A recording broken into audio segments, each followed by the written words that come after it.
ver a igreja com irmãos visitando também, retornando e a oportunidade que o Senhor nos dá de renovo nessa manhã. A graça do Senhor. Irmãos, antes da gente ler o texto, nós vamos ler hoje Romanos 9, versículos de 6 a 18. Eu comentei com a igreja semana passada, nós iniciamos esse capítulo 9 de Romanos, e aqui é um dos capítulos mais difíceis da palavra de Deus. Um dos textos mais difíceis de pregar, porque fala justamente da soberania do Senhor. E aí, domingo passado, pelo menos compartilhei 2 livros de apoio para quem deseja aprofundar um pouco mais, além do que a gente compartilha aqui aos domingos. Um desses livros foi do pastor J.I. Packer, chamado Evangelização e Soberania de Deus, da editora Cultura Cristã. Eu compartilhei nas redes sociais. Quem desejar depois eu compartilho de novo durante a semana. E um livro do pastor John Stott, que nós já adotamos a primeira parte dele, chamado Lendo Romanos com John Stott, da editora Ultimato, volume 1 e 2. Volume 1 é de Romanos 1 até o capítulo 1 até o capítulo 8 de Romanos, e o volume 2 prossegue do capítulo 9 até o 16. São livros básicos para nos ajudar aí na leitura do J.I. Packer, para ajudar nesse tema sobre a soberania de Deus. Mas hoje eu havia prometido para a igreja semana passada, e eu trouxe aqui pelo menos um livro que não é para ler no metrô, né? São 800 páginas aqui pelo menos, e chamado Providência, do pastor John Piper. Ele escreveu esse livro em 2020, durante a pandemia, foi o lançamento, e ele comenta que esse livro aqui era um livro que ele queria escrever sobre a soberania de Deus por toda a sua vida, ministério, e ele aguardava o momento de publicar um livro como esse. Mas quando ele estava com o trabalho ali, finalizando essa obra, ele falou que mudou o título. E aí viu a providência de Deus por todos os capítulos, por cada página desses textos. E aí ele escreve esse livro durante a pandemia, ele lança uma série de 10 vídeos curtos, que está disponível aí no ministério que ele tem, chamado Desiring God, em inglês. E tem o ministério da editora Fiel, Voltemos ao Evangelho, que eles, depois de algum momento, traduziram. Só que no original em inglês são 10 pequenos episódios.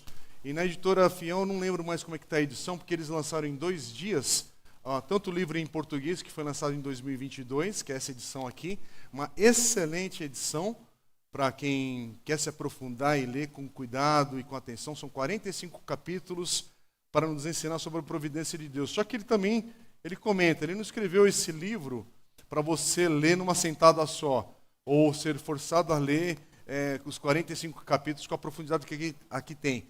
Tem a parte de ajuda, se você tem dificuldade num texto bíblico sobre esse assunto, então você vai ali no texto bíblico no final e vai à página, na orientação. Então é um livro para te ajudar com alguns assuntos, ou ler apenas o capítulo que te chama a atenção, ou um aprendizado. Mas, se você puder, faz a leitura com calma. Eu fiz durante a pandemia e fiz depois quando saiu em português. Aliás, o que eu admiro no ministério do pastor John Piper e toda a obra ali que ele publica, se você quiser, todos os seus livros em inglês estão publicados gratuitamente para baixar em PDF. Mas quando você adquire, você está abençoando esse ministério para continuar colocando aí material em diferentes línguas, nações, que ele espalha no mundo todo.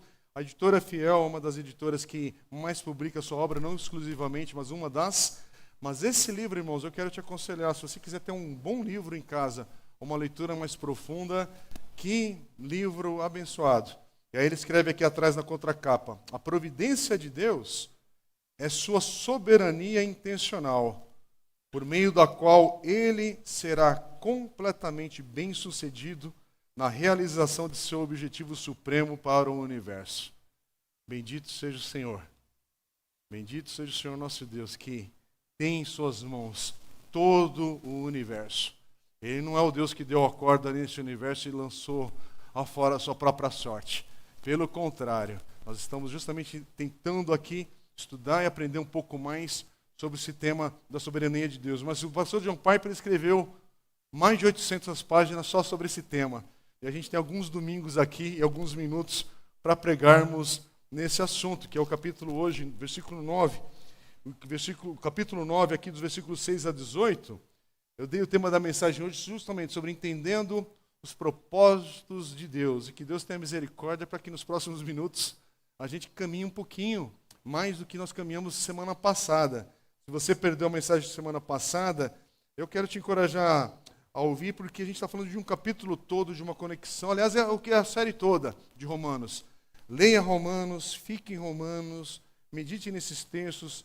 Se você não consegue ler a carta de 1 a 16, vá de 1 ao capítulo 9, que é onde a gente está agora.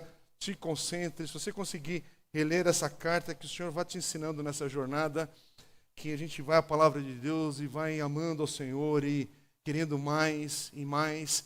E quando eu estou citando um livro desses, irmãos, eu estou citando aqui porque se alguém pegar a ideia, glória a Deus por isso. Tá bem, ganho nada porque eu já tenho o livro, já tenho ele inclusive no e-book, no Amazon ali, enfim. Mas é para a tua edificação também, porque eu espero que você entenda. Quando a gente está aqui no domingo, irmãos, pela misericórdia do Senhor, a gente sempre ora e clama que o Senhor fale, mas que o Senhor te ajude nessa caminhada dia a dia. Que você vá um pouquinho além, você prossiga. É o que a gente vai tentar fazer num tema muito, muito, muito difícil. Que inclusive, irmãos, é claro que dentro da história da igreja, quando a gente entra nesse assunto, há igrejas evangélicas, protestantes, de tradição evangélica, mas que tem uma aplicação diferente nesse capítulo. Aqui é um daqueles textos que a gente explica de diversas maneiras, porque é rico demais, é muita coisa aqui. Mas é possível a gente caminhar aqui e o que nos une é entender que o Senhor é soberano sobre todas as coisas. O Senhor é Senhor dos senhores, Rei dos reis, Ele voltará para buscar a sua igreja. Ele tem conduzido a minha e a sua vida. Temos responsabilidade, sim, porque é nisso que o Senhor nos coloca também, responsabilidade na vida.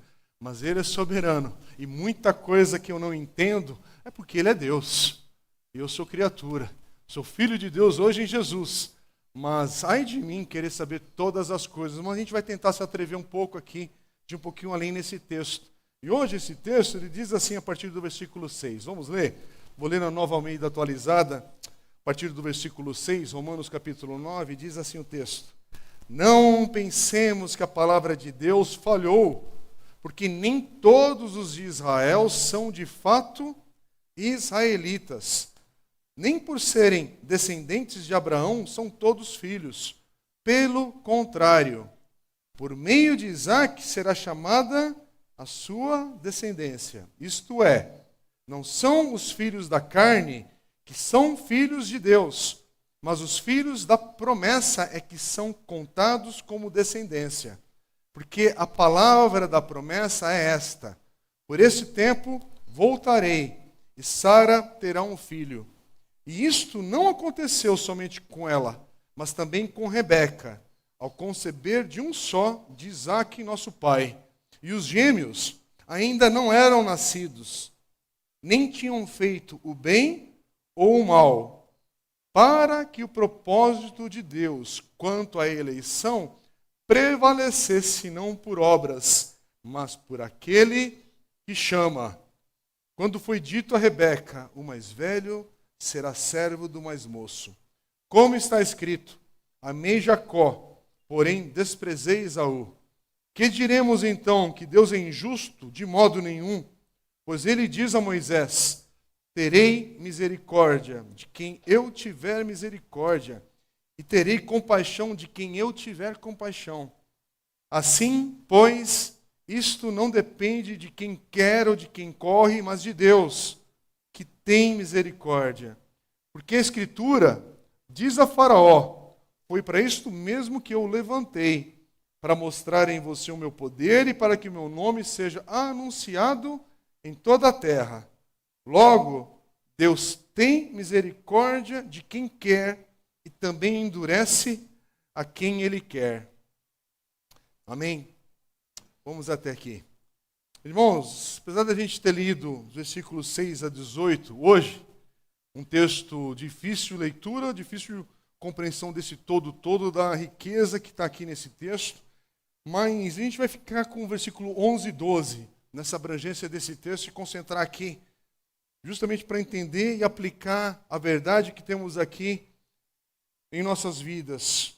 Por que Paulo dá aqui a dizer para Rebeca que antes que Jacó e Esaú nascessem ou fizessem algo bom ou ruim, o mais velho será servo do mais moço? O que Paulo quer dizer com isso aqui? Ou o que a palavra de Deus, né, nos ensina aqui com esse texto que é do Velho Testamento, inclusive? Por que Deus fez isso? Por que essa frase, essa sentença aqui? E a resposta é dada em parte justamente no versículo 11.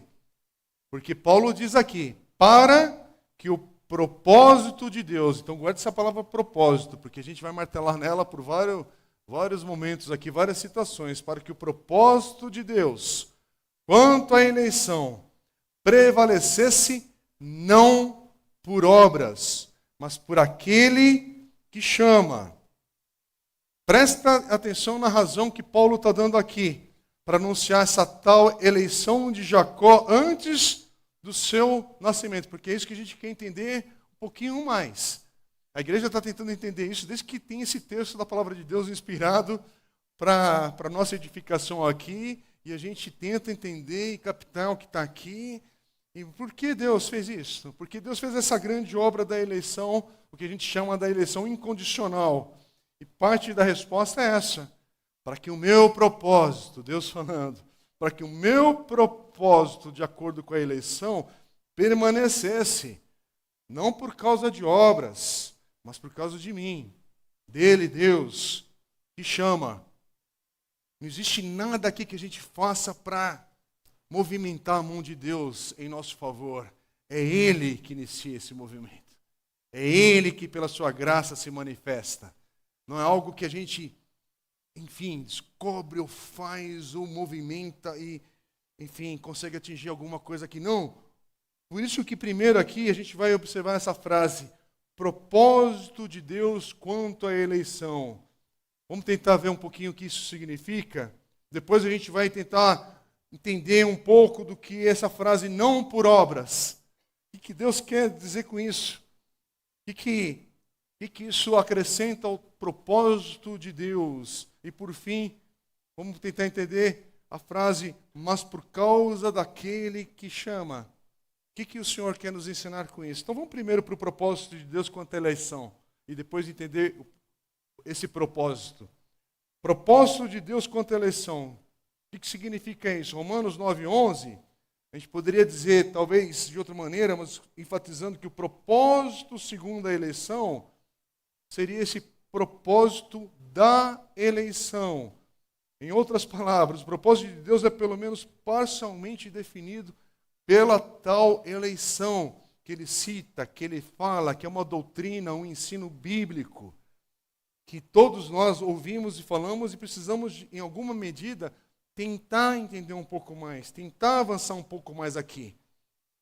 E o propósito de Deus que não seria o que é se não houvesse essa tal eleição que ele diz aqui, essa eleição incondicional do Senhor.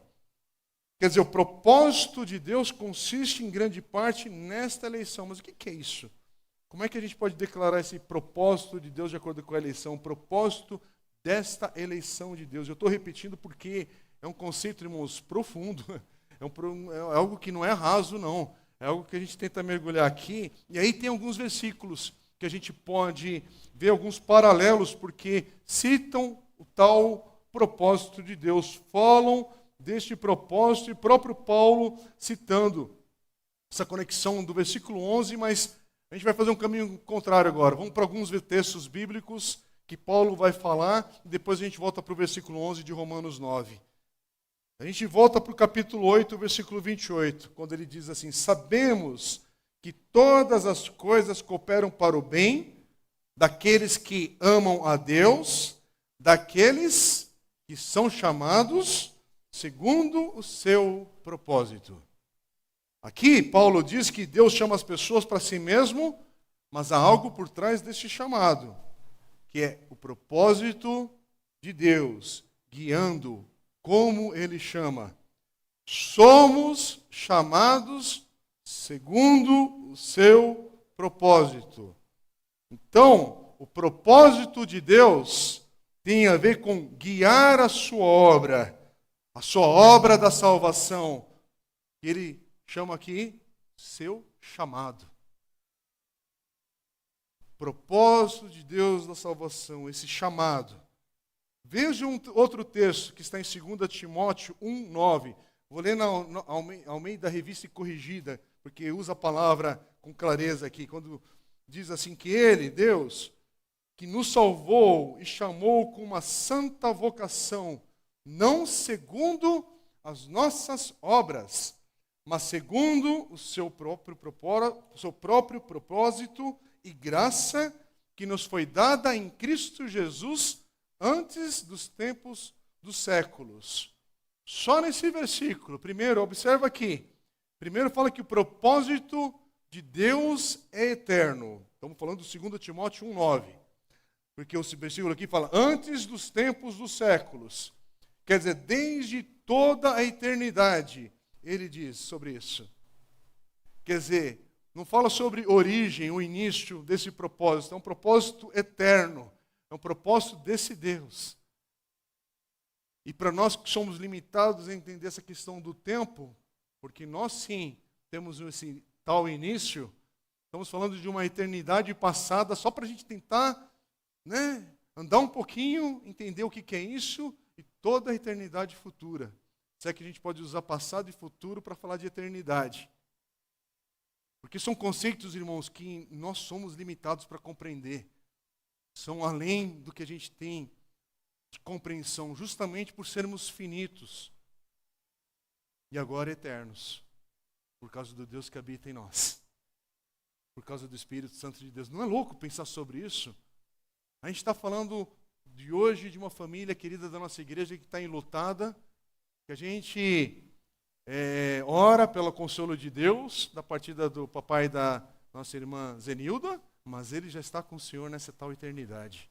Uau! Há consolo, há esperança, há algo que a gente chora, mas se alegra, porque aquilo que começou com uma vida com data, início, agora ele participa dessa eternidade no Senhor. Irmãos, isso é grande demais, por favor. Por isso que, para quem pensa que esse livro sagrado, Bíblia Sagrada, inspirada por Deus, é criação de homens, não entender as conexões que nós temos nesse texto de riqueza e profundidade de algo que não é possível sair da própria mente humana. É muito mais, é muito maior. E a gente está falando de um propósito de Deus que é eterno. Uau! Segundo esse texto de 2 Timóteo 1:9, fala também de um propósito de Deus que está relacionado a Cristo, desde toda a eternidade. Irmãos, Cristo não é um eureka dos céus porque ele estava numa enrascada por causa da queda e que ela aconteceria. E o que a gente vai fazer? Como eu já vi pregadores querendo ilustrar sobre isso, não tem essa pegadinha no céu. Porque vai que o homem peca, vai que acontece tal coisa. Não. Desde a eternidade passada, esse propósito já estava estabelecido. Agora, irmãos, como é que a gente explica isso? Uma coisa para nós humanos entendermos algo que é da eternidade. É para a gente ficar admirado. É para a gente olhar para algumas coisas, irmãos, e falar assim, eu não entendo esse negócio por completo, não. Eu entendo só um começo. Eu estou numa breve... É que nem eu estava sugerindo para os irmãos aqui ler esse livro do pastor Piper, 800 páginas para estar na primeira linha dessa introdução eterna. Tem gente que acha demais um livro desse tamanho, mas não acha demais falar com muita convicção coisas sobre a eternidade e da soberania de Deus, e fala com uma simplicidade. Leu talvez ali a conversão do Cascão, e acha que só de ler um pequeno gibi gospel pode falar das coisas da eternidade com propriedade, com convicção, sobre livre-arbítrio e soberania de Deus e sobre eleição. Não, irmãos, a gente está falando de coisa muito séria, muito profunda, que é mais do que um rótulo, é muito mais do que uma etiqueta. E aqui nenhum problema sobre a gente falar sobre calvinismo, sobre arminianismo, sobre isso, sobre aquilo outro, mas, meu irmão, é mais do que isso. É mais do que rotular. A gente apenas tenta estabelecer alguns caminhos para a gente conseguir trilhar um pouco. Porque é muita coisa, é o que o C.S. Lewis vai dizer ali no início ali do Cristianismo Puro e Simples, que ele usa um livro para falar sobre o que é a fé, sobre o que é esse tal cristianismo, mas ele fala, olha, são várias portas, tem que estar dentro da casa. Entra primeiro na casa e depois entenda que nessa casa tem vários quartos, várias portas de acesso. Mas primeiro entra na casa, fica dentro dela. Depois vai entender que há vários cômodos, há várias portas nessa casa, que ele chama de que é o cristianismo, ali na entrada.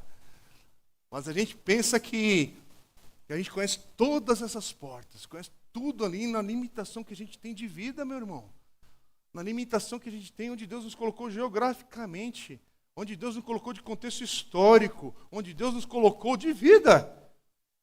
Olha o tanto de limitações que nós temos de momento, de idade, de experiências, de conhecimento, de oportunidades, de questões socioeconômicas, tudo coisas que nos limitam ou nos abrem oportunidades, que são desafios, que são momentos, oportunidades de crescer, de aprender, tudo isso.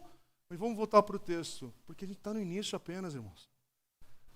Talvez já uns 20 minutos aí de mensagem para estar no início, porque estamos falando de coisas eternas. Então, se eu puder, pelo menos provocar no coração dos irmãos aquilo que eu tenho sido provocado no meu coração, quando eu tenho o privilégio e a oportunidade, e se eu pudesse passar o bastão, passaria, mas esse texto caiu na minha mão na agenda aqui, que o Marco vai pregar semana que vem. Mas vai pregar nesse texto também, vai continuar, né? Não vai escapar não, né? Porque a gente está nesse desafio de aprender um pouco mais.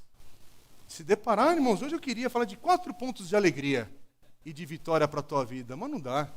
É por isso que é bom estar preso ao texto bíblico, seguir uma carta e ser provocado aí. Vamos naqueles textos difíceis, porque tem vitória do Senhor também aqui, para usar esse tipo de jargão, né?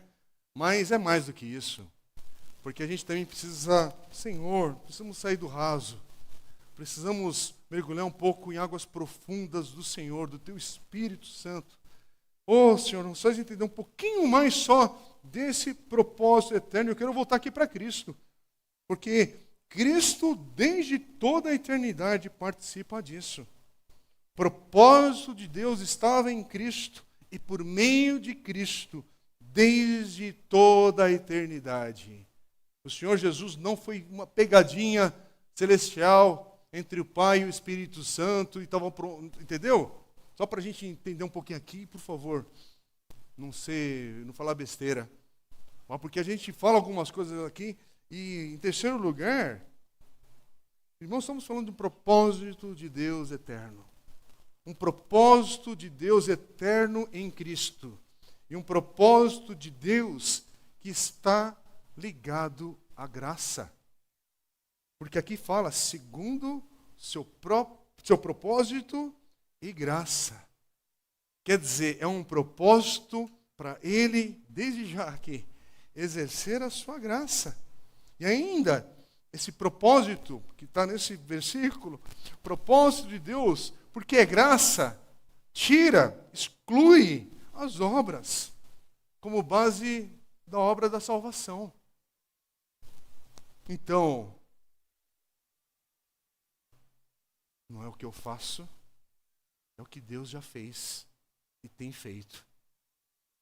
A salvação é algo que Ele já fez e tem feito. Isso é graça.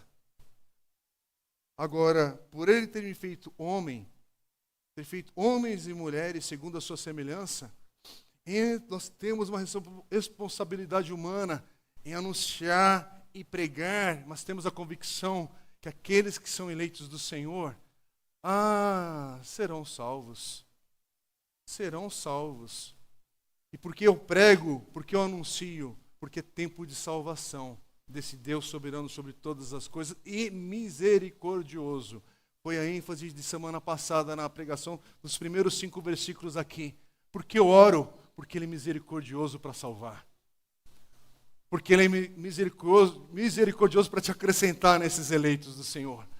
Para Ele usar a tua vida para interceder, orar e clamar. E saber, Senhor, o Senhor é soberano sobre todas as coisas. Então continua a salvar.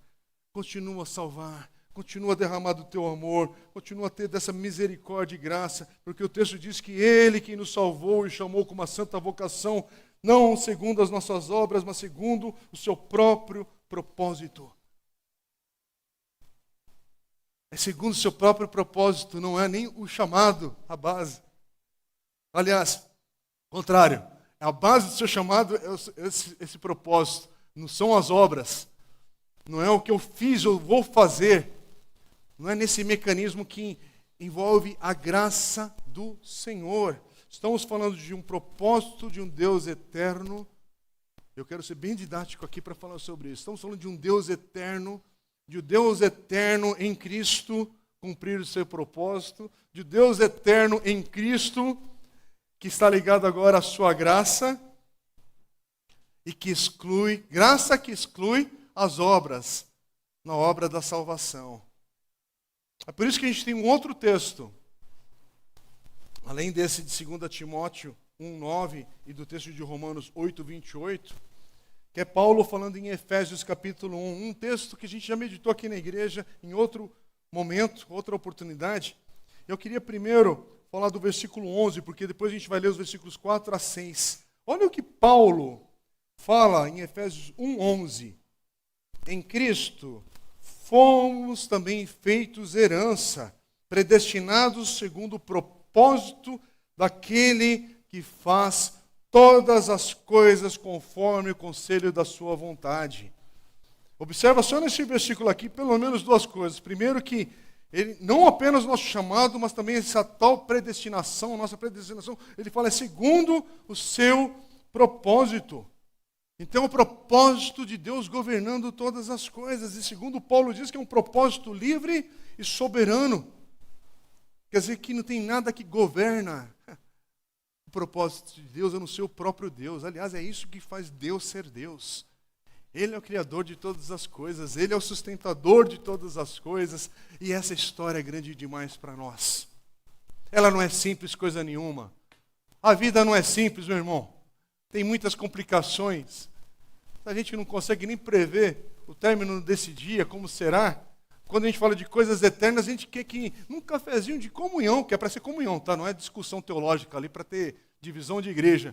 Aí quer ali conciliar coisas eternas, que são grandes demais. Agora, o que a gente faz? Não, a gente pode caminhar um pouquinho mais. A gente pode buscar ter mais entendimento. Para quê? Para a glória dele. Mas esse Deus que diz, segundo o propósito daquele que faz todas as coisas conforme o conselho da sua vontade. Irmãos, e o ponto aqui é a gente entender um pouquinho que Ele é o Senhor que governa todas as coisas. E Ele não baseia a sua governança, em última instância, não é no homem, não é na natureza, é somente nele. A Bíblia fala, Ele é o Criador de todas as coisas. É o que eu citei semana passada, eu acho que foi aqui. Eu não preguei em outro lugar, foi aqui. Se a gente tem problema com Gênesis 1, você tem problema com o restante de toda a Bíblia. E o problema de Gênesis 1 não é se você cria a criação da maneira literal ou não, ou como você explica a criação. A questão é se você cria aqui no princípio Deus. Essa que é a grande questão. Porque tem muita gente estudando a Bíblia há anos, anos e anos, e eles tentam nos explicar um pouquinho desse Deus eterno. Porque estamos falando de um Deus eterno. Senhor, nos ajude aqui. E que fala a sua palavra. Ele faz todas as coisas segundo o conselho da sua vontade. Vontade de quem? Dele. Sua vontade. Não fala sobre o meu entendimento. Não fala sobre a minha perspectiva para a vida.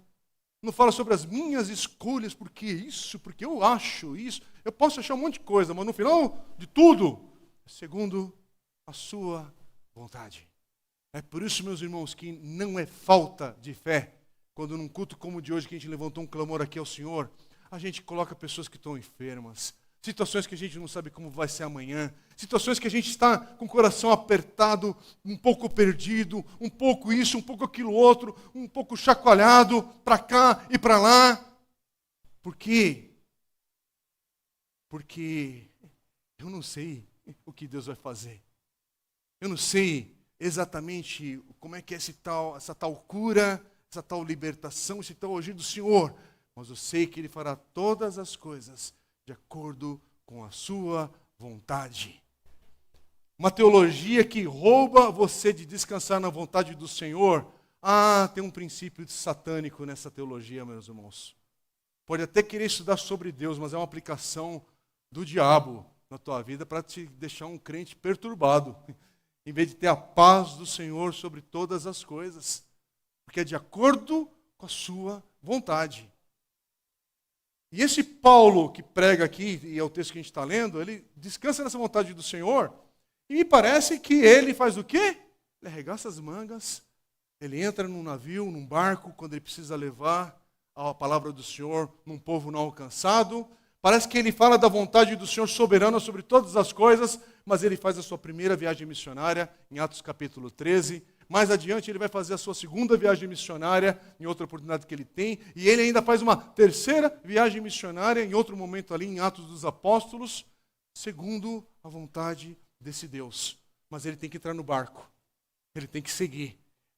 Ele quer ir para Roma pregar, inclusive. Essa Roma que ele vai escrever essa carta. Porque quando ele escreve essa carta, ele ainda não foi, mas ele manda uma carta. Mas parece que no final de Atos, ele vai, mas vai algemado, segundo a vontade do Senhor. Porque ele queria ir para Roma, se possível, sem algemas. Como tem a oportunidade que esse Paulo ele é espancado pelo Evangelho. Não porque ele é uma fraude gospel aí da vida. Não é porque ele tem dinheiro de oferta, desculpa usar a palavra, escondido na roupa íntima. Não, porque ele está pregando e sendo ali testemunho do Senhor. Mas tem uma hora que ele vai apanhar. Ele fala, não, sou cidadão romano. Que negócio é esse que vai continuar a me bater aqui sem nada disso? Não pode, eu tenho algumas questões aqui que tem que ser tratada da maneira correta. E o pessoal faz o quê? E para. Engraçado que no texto não fala, e o Paulo repreendeu o inimigo e estendeu as mãos e aqueles soldados caíram no chão. Não. É engraçado que quando o anjo do Senhor ali liberta Paulo ali e Silas da prisão cantando louvores, eles não saem, eles não entendem isso como um livramento nesse sentido. Eles entendem como uma oportunidade para falar ao carcereiro. Irmãos, o que aconteceu com nossa teologia, hein? O que aconteceu com essa igreja de hoje que eu faço parte, que é tudo sobre mim, os meus problemas, o meu livramento, a minha maneira de querer? Foi como o pastor Ricardo Bitum pregou ontem. Uma ideia de servir, que é servir primeiro a mim, aos meus problemas. Depois a gente vê se é para servir de fato uns aos outros. Misericórdia, mas vamos voltar para o texto, eu preciso avançar aí, vai dar tudo certo, vamos lá. Propósito de Deus que é bendito e santo, a fim de sermos salvos. Olha aqui, vamos voltar um pouco aqui no texto de... Não, deixa eu voltar no texto, não, tenho que ir para Efésios ainda capítulo 1, versículos de 4 a 6, porque eu li o versículo 11, e olha o que Paulo ainda vai falar em Efésios 1. Antes da fundação do mundo, Deus nos escolheu nele para sermos santos e irrepreensíveis diante dele.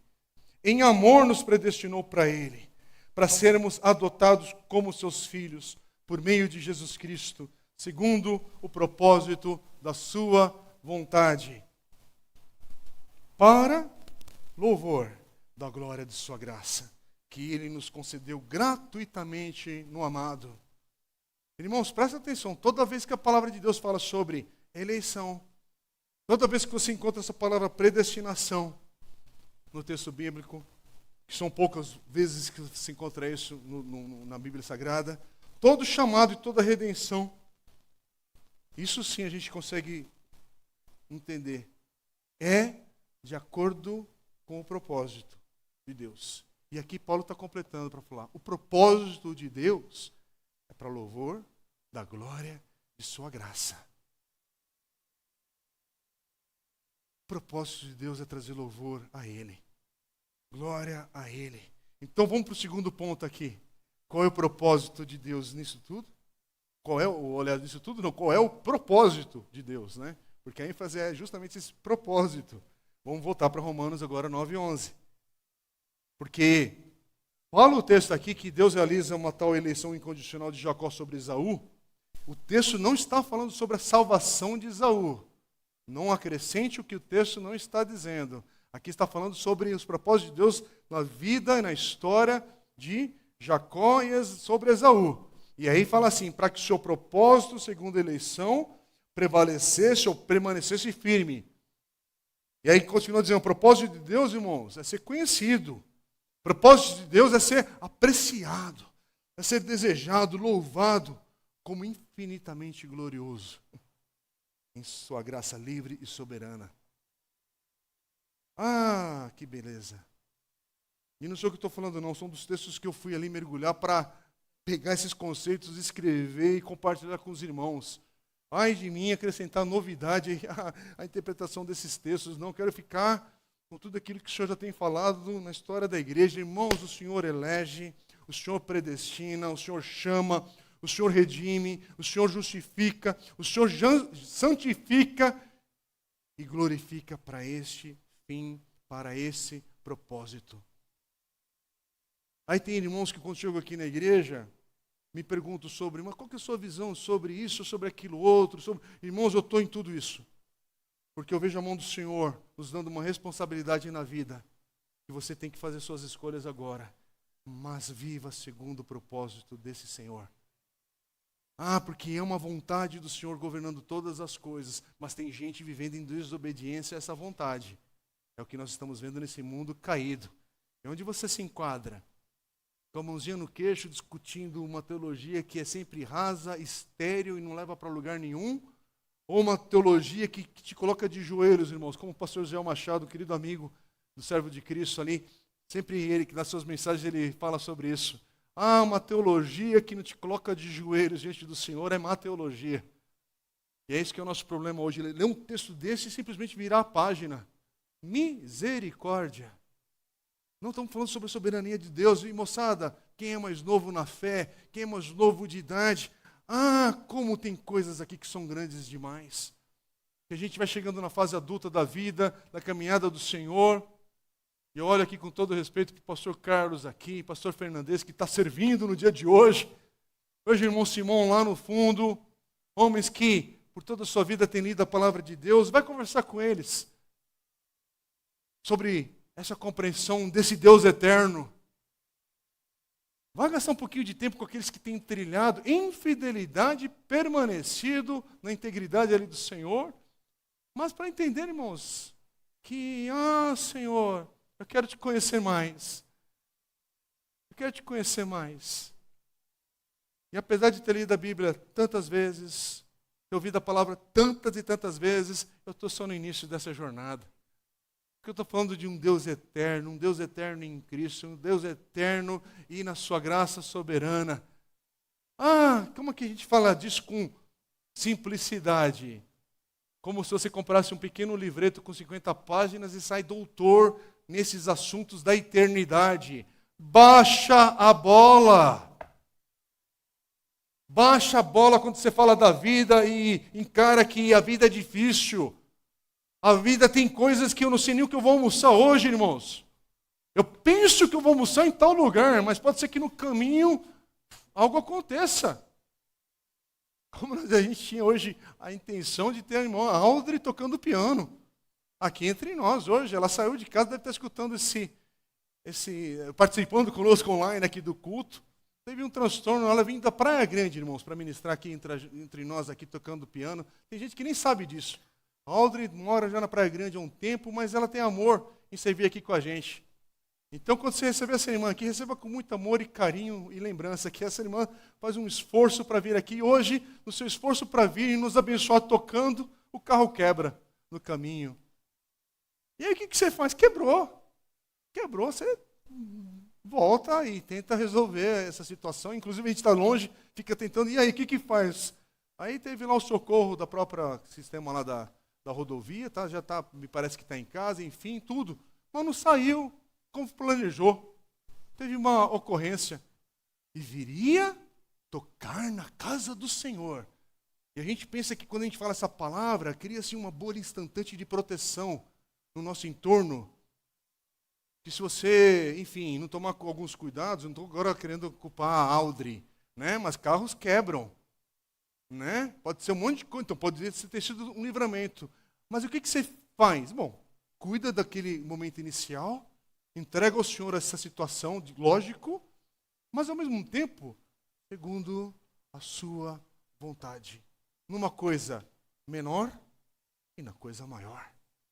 Na coisa mediana aqui, ali, as tuas encucações. Graças a Deus que a gente não vive encucado toda hora.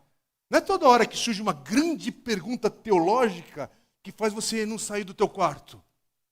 Isso é aqui, né? É que você tem esse momento no quarto de ir à palavra de Deus e permitir ter perguntas, porque ai daquele que com a palavra de Deus ali no dia a dia, não tem perguntas no teu coração? Não tem ensino novo? Não tem algo do Senhor te edificando? Lógico que tem. Ou persevera nessa caminhada. Tem textos que são mais difíceis, tem textos que são bem claros. Tem textos que, uau! O Senhor fez, mas em seguida fala, mas peraí, Senhor, o Senhor acabou de dar um livramento aqui? Davi, Golias, vitória, poder. Aí depois você olha, adultério, queda, filho dando problema. Peraí, é outro Deus, é outro personagem. Que loucura é essa? É a vida. É a vida. E a Bíblia não camufla, ela não passa por cima desses conflitos do homem. Quando estão firmes com o Senhor, quando vacilam. Quando acontece isso, aquilo, outro. Mas não é interessante, esse mesmo Davi, ele ainda vai ser chamado um homem segundo o coração de Deus. Porque ele tem uma grande vitória, o Senhor, pela sua graça, o escolhe. Ele tem um problema de uma queda séria, se torna um assassino, um adúltero. Há problemas na sua casa em consequência desse pecado, em consequências em Israel todo. Mas é um homem que se arrepende. É um homem que se arrepende de verdade, plenamente, porque esse arrependimento o Senhor confirma que ele se arrependeu de verdade. Há essa declaração na palavra de Deus aqui. Então o problema não é sobre Judas e Pedro. A questão é onde entrou o arrependimento na vida desses e daqueles e de outro tanto. O problema aqui não é, de novo, é a gente tentar explicar e amarrar o nosso conceito teológico sobre predestinação, livre-arbítrio e eleição. E a questão aqui, enquanto a gente prega, o que você faz com essa verdade? Caminha no temor do Senhor ou caminha com orgulho? Caminha na graça e misericórdia do Senhor, e se você é salvo pela graça, entender que quando a gente junta essas palavras e expressões, Senhor, eu não era digno, porque todo aquele que nasce nesse mundo caído, o salário do pecado é a morte. Então já está nessa sentença. A misericórdia do Senhor é que é algo tremendo para a gente ver salvação na nossa casa, em nossa família, na nossa igreja, na nossa vida. Uau, Senhor! E a influência decisiva de tudo o que acontece neste mundo não é a minha vontade, as minhas coisas, as minhas ideias. É o próprio Deus. É o próprio Deus que é soberano sobre todas as coisas para a sua glória. Porque nada, absolutamente nada, irá frustrar os propósitos do Senhor. Então, enquanto há fôlego de vida, pregue, ore, caminha, viva. Mas se rendendo a um Senhor que tem propósitos eternos, grandes demais para mim e para você. E o propósito de Deus é ser conhecido. O propósito de Deus é ser apreciado. O propósito de Deus é ser louvado. Que bonito isso. O propósito do Senhor é ser louvado, adorado. Justamente por causa dessa infinita e gloriosa graça e da sua soberania. Por isso que a Bíblia vai falar, esse propósito é de acordo com essa eleição. Aí ele vai dizer, não por obras. Versículo 11, para que o propósito de Deus quanto à eleição prevalecesse, não por obras, mas por aquele que chama. Então, irmãos, hoje, por favor, Estamos dando uma ênfase justamente talvez em outra área que você não refletiu tanto. Ainda mais dependendo da tua história, onde Deus te salvou, onde Ele te chamou, onde você caminhou no Evangelho. Por favor, não é para desprezar tudo isso. Não, não, é o contrário. É para você ter uma outra perspectiva e entender aqui hoje, uau, Senhor, tudo isso é grande demais para mim. E o versículo 11, olha o que Paulo diz. Irmãos, é um texto difícil, por favor. Porque ele diz assim, embora os gêmeos ainda não eram nascidos, nem tinham feito o bem ou o mal. Olha aqui, porque aqui o texto está enfatizando que Deus escolheu Jacó antes do nascimento. E antes do nascimento é antes dele ter cometido o erro aqui ou ali, ou uma virtude para cá ou para lá. Antes disso, aliás, é o que Paulo está batendo na tecla, que não é por obras, porque Jacó não tinha feito absolutamente nada ainda para ter sido escolhido. E nem poderia fazer coisas no futuro para justificar também essa eleição. Porque começa com Deus. Começa nele. É por isso que Paulo está descartando qualquer ação prevista que poderia ter acontecido ou no futuro, ou vai fazer isso. Não. A eleição não é sobre isso. A eleição do Senhor é livre e incondicional. A eleição que o Senhor nos alcança e nos chama, a glória é dele. A glória é do Senhor. Ele é o Deus da minha salvação. Eu não consigo fabricar isso. Eu estava morto. Eu era cego. E se hoje eu sou salvo, isso me põe de joelhos, não me põe de arrogância. Porque não é assim, depois que eu li 35 livros de fulano, 48 obras de não sei quem, e viajei para Israel, fiz aquele percurso e fui fazer os estudos teológicos e históricos, e cruzei todas as informações, peguei o texto bíblico e fui no aramaico, no hebraico, no isso, aquilo. Não, nada sobre isso, meus irmãos. É sobre aquilo que o Senhor fez e me colocou de joelhos. Oh, Senhor, porque eu... Logo eu, aquela canção bonita do Marcelo e da Raquel Novaes, queridos amigos que você conhece, quem caminha aqui na igreja. Logo eu, um pobre pecador, é isso mesmo. Logo eu, um pobre pecador. Para quê? Porque é pela graça esse propósito do Senhor, meus irmãos. Capítulo 9, versículo 32, por quê? Porque não a buscou pela fé, mas como que por obras. Romanos 3, 28 diz assim, o homem é justificado pela fé, independentemente das obras da lei. Paulo em Gálatas 2,16 vai dizer, o homem não é justificado por obras da lei, sim, mediante a fé em Jesus Cristo. Aí, para terminar, porque quando a gente lê isso, que Paulo fala, não por obras, mas pela fé, nesse capítulo que a gente está agora de Romanos 9, ele não falou a palavra fé aqui. Oh, hello. Porque ele vai terminar aqui falando, mas por aquele que chama.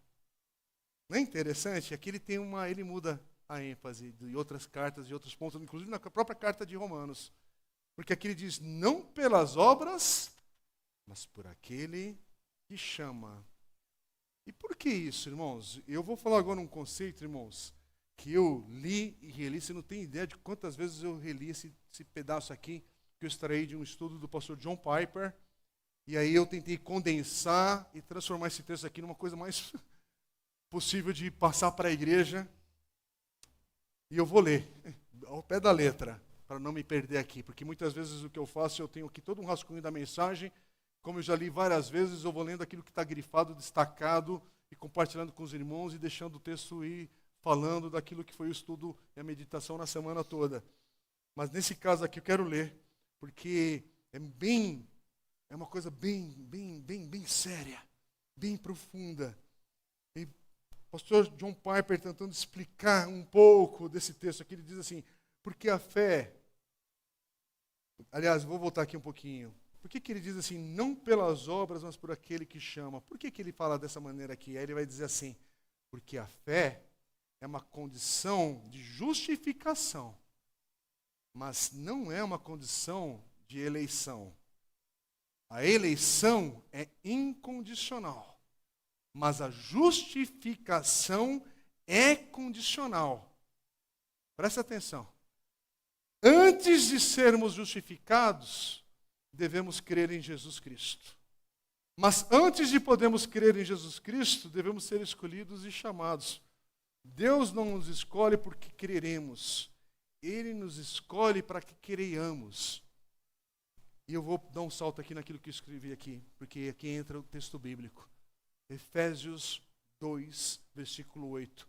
Porque pela graça vocês são salvos mediante a fé. E isto não vem de vocês, é dom de Deus.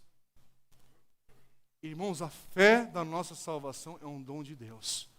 E aqui, antes de você falar, mas que confusão, é só você pensar o seguinte, começa nele. A nossa salvação, a fé que nós temos para crer, é um dom do próprio Deus, derramado sobre nós. Começa pela sua misericórdia, por isso que a justificação é pela fé. Fé que é dom de Deus, para que a gente creia. Aí você fala, mas e aí? E aí é isso, irmãos. Ah, Senhor, o que o Senhor está fazendo na obra da salvação me coloca de joelhos, porque, Senhor, eu não entendo isso na sua plenitude, mas eu creio. E eu creio porque o Senhor deu desta fé ao meu coração. A pergunta aqui hoje é, você crê? Porque se você não crê, o que queremos fazer é, Senhor, derrama desse dom da tua fé no coração de quem está perdido aqui no nosso meio hoje. Por isso, irmãos, o grande debate não é sobre levante a sua mão para ser salvo, vem aqui à frente ou não faz esse modo operandi cristão de conversão ou não, porque para quem não conhece a história da igreja, irmãos, isso aí iniciou no século XX, essa essa questão do apelo na liturgia de cultos ou de pontos de pregação, e é lógico que na história da igreja já se manifestou de muitas e muitas de outras maneiras. Então, é assim, não é assim, a questão não é essa. A questão é a gente continuar caminhando, crendo que a fé é dom de Deus, para que você creia. E se você não crê, Senhor, derrama do teu dom hoje aqui entre nós, para aquele que ouve a tua palavra. Não fica travado nesse tal processo de querer entender isso, aquilo, outro, porque o que eu quero te dizer é o seguinte, ao final dessa mensagem, eu não quero que você fique confuso, eu quero que você entenda que o Senhor é grande demais, mas você pode descansar no propósito da sua vontade, que é para o louvor da sua glória. Isso é suficiente para nós, irmãos, para caminharmos com nossos irmãos arminianos, caminharmos com nossos irmãos calvinistas, caminharmos com nossos irmãos de tal e tal e tal tradição, se estamos unidos em Cristo, pela fé. Se você recebeu Jesus Cristo no seu coração, saiba que isso foi um dom de Deus. Você não tem como puxar esse negócio pela força. Tenta fazer isso. Pega a sua bênção, meu irmão. Tenta pegar. Tenta. Por favor, que maluquice é essa? Tenta. Para entender que é a graça. Desculpa, irmão, às vezes eu assusto alguém, né? Faço às vezes um negócio aqui.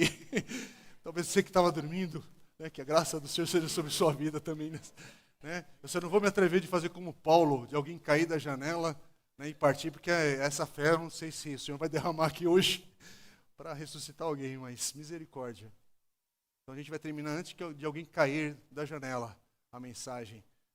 Mas, irmãos, propósito de Deus, quanto à eleição, prevalece por causa daquele que chama. Descansa nisso, descansa nessa verdade.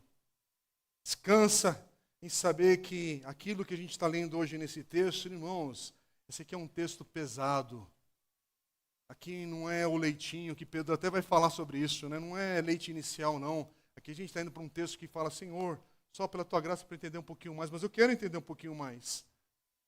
E se esse propósito que a gente está gastando todo esse tempo aqui para falar, nos ajuda a entender um pouquinho mais aqui hoje, é isso, que Ele, o Senhor, seja conhecido, apreciado e louvado como infinitamente glorioso em sua graça livre e soberana.